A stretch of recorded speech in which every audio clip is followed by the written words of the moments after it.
Hey everyone, welcome back to Homegrown Passion. So today's video I'm going to give you an update on the green beans here and what we got going on, and I'm going to show you some of the herbs I planted and some of the broccoli I'm trialing in the back over there, and just whatever else I got going on in the greenhouse today. It's a nice bright sunny day here in Ohio. Kind of cold last night, but we're looking forward to 50s this weekend. So stay tuned to everything I got going on. So here are my green beans. Yesterday I harvested 13 pounds off of these guys. I didn't get them all, so I got to go through today and pick some more off. But I noticed with it being so sunny out, these guys look a little bit wimpy, so I'm going to go up in the control tunnel and turn up their water times here so they get a little bit more water and they can really keep producing the fruit here for me. So the tomato plants too are starting to look a little wimpy. We're up to, I think, 6 clusters on these guys, so I'm going to up their water time also. So this Vortex variety of bean, look at these, they're over 12 inches long. And what I do when I go to harvest them, because you can see the two in front here aren't quite ready, I just take my clippers and go through and cut them so you don't hurt the ones that are going to come up. Because my main goal is to get as many harvests off these bean plants as possible. I think I was up to 6 last year on the ones I had going. So these guys are going to be done in a couple weeks here with my harvesting, and I want to have another crop. So instead of planting the beans directly into the beetle buckets like I did these guys and let them grow up, you know, because it takes a few days from the germinate and to get big enough, I'm going to start them in the Oasis cubes. And then once they get about this big, I'm going to plant them into the beetle buckets here once I pull all these guys out.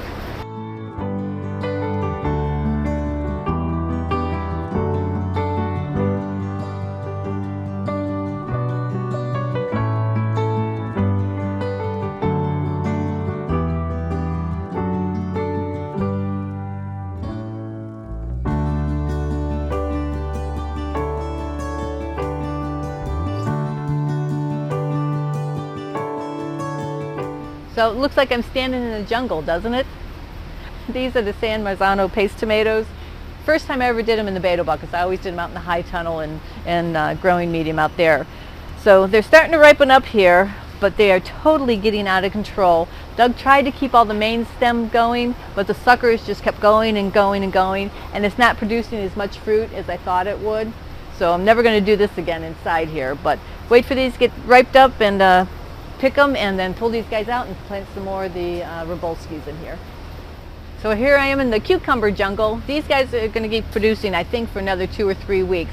But I'm going to do the same thing I'm doing with the beans over there. I'm going to start some new ones in the Oasis cubes, get them up to size, so when these guys are pulled, I have a new crop ready to go in here. And I don't know if you guys can see this really big one down here. Look how nice these look. So I had a couple questions on the herb microgreens that we had started on the other video. They're still here growing. They're almost ready to harvest, so I just brought them out in the greenhouse since it's so nice and sunny today. But the herbs do take a lot longer than the pea shoots and the spicy mix or the mild mix. So just to let everybody know, they're growing well and almost ready to go. So since we're over here in this part of the greenhouse, I thought I'd give you an update on the endive I'm growing. This is going to be harvested this week for my CSA program, but it took a little longer to grow. But it is just beautiful. Not too much tip burn on it. I only see a couple here and there. And the crop is just really nice. Nice, dense, frilly leaves here. Make a nice fraise salad, I think is how you say it.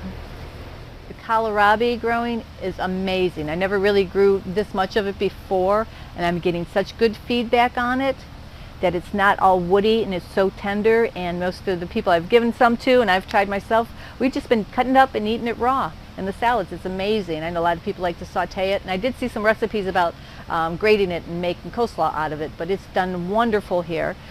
This one has 3 in there, most of them have 2, and they just really took off, so this will be harvested this week also. And when I do harvest this, I am not going to pull out the roots. I'm actually going to cut the stems and put a couple in each bag as a serving for each one of the CSA program. So here's the family section of the greenhouse, I guess I should call it. And you can tell the spinach is going crazy again. It's, like I said, it's starting to bolt a little bit, so I do have some new ones ready to go in here. But I'm still able to harvest. I think I got a pound off of one tray yesterday, so I got 3 or 4 more trays here to harvest for this weekend. So I want to show you guys the unpredictability of pepper plants and their germination.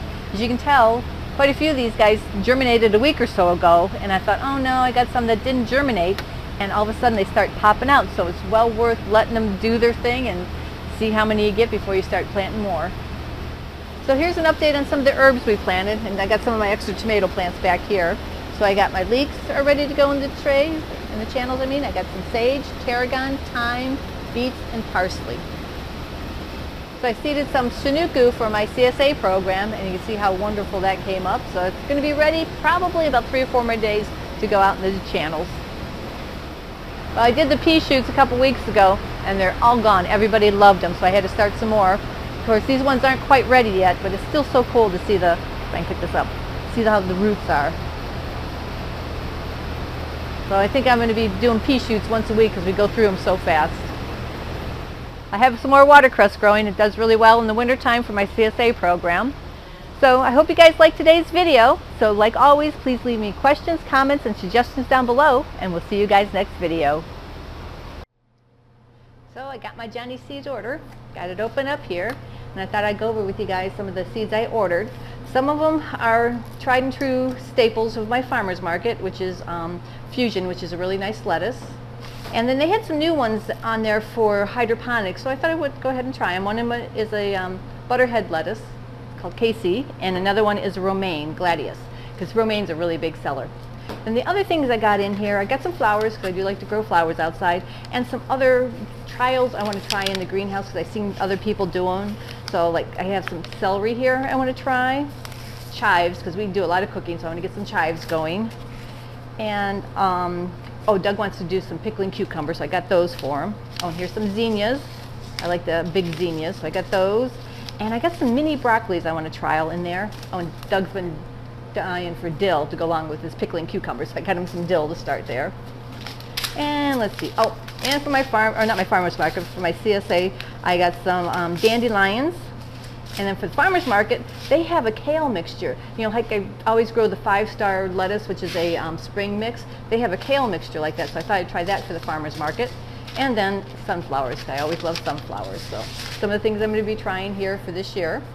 And talking about the farmer's market, you know, it's got not too far away. It's in June, so I got to start thinking about getting my seeds ready and make sure I have everything in stock, because I have to actually start planting everything on April 7th, thereabouts. Because it does take 8 weeks in the first part of the year to have the lettuce grown. You know, you want a nice size head to be able to sell to your farm market customers. So that's another thing I'm going to be going through here. And I have all my records from last year. I think I showed you guys that in a couple videos last year, how I keep track of what I take and what I bring back, so I know what's a bestseller, and to make sure I always have plenty of that at the market, because I hate to run out. You know, people, they can't come first thing in the morning, they come a little bit later, and they're so disappointed if they don't get what they usually have, so I try to make everybody happy. And you know, you got to grow what you like and sell what you like to buy, so that's always been my motto.